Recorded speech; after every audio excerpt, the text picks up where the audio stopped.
সশ্রদ্ধ চিত্তে শপথ গ্রহণ করিতেছি যে মঙ্গলবার মন্ত্রিপরিষদ বিভাগ এক প্রজ্ঞাপনের মাধ্যমে প্রধান উপদেষ্টা সহ অন্যান্য উপদেষ্টা এবং সমমর্যাদা সম্পন্ন ব্যক্তি ও তাদের স্ত্রী স্বামীর সম্পদের বিবরণী প্রকাশ করেছে। সেই বিবরণ অনুযায়ী অন্তর্বর্তী সরকারের প্রধান উপদেষ্টা অধ্যাপক মোহাম্মদ ইউনূসের সম্পদ গত এক বছরে ১,৬১,৪,৩৯২ টাকা বেড়েছে। ২০২৪ সালের আগস্টে ক্ষমতা গ্রহণের সময় তার মোট সম্পদ ছিল ১৪ কোটির চেয়ে সামান্য বেশি। এখন তা বেড়ে হয়েছে ১৫,৬২,০০,০০০ টাকা।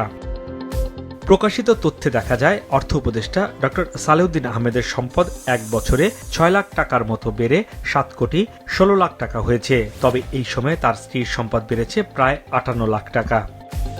আইন উপদেষ্টা ডক্টর আসিফ নজরুলের সম্পদ ১,৪৮,০০,০০০ টাকা বেড়ে ১,৭,০০,০০০ টাকা হয়েছে। তার প্রায় দ্বিগুণ সম্পদ আছে স্ত্রী শিলার। উপদেষ্টাদের মধ্যে ব্যবসায়িক পটভূমিতে থাকা বাণিজ্য উপদেষ্টা শেখ বশিরউদ্দিনের সম্পদ সবচেয়ে বেশি। তার সম্পদ ৯১,১০,০০,০০০ টাকা থেকে বেড়ে ৯১,৬৫,০০,০০০ টাকা ছাড়িয়েছে। অন্যদিকে ছাত্র প্রতিনিধি থেকে আসা আসিফ মাহমুদ সজীব ভুইয়া ১৪ লাখ টাকার কিছু সম্পদ বেশি দেখিয়েছেন। ব্যতিক্রম হিসেবে পরিবেশ ও বন উপদেষ্টা সৈয়দা রিজওয়ানা হাসানের সম্পদ কমে ১,১২,০০,০০০ টাকার মতো হয়েছে, যা আগের বছরের প্রায় অর্ধেক।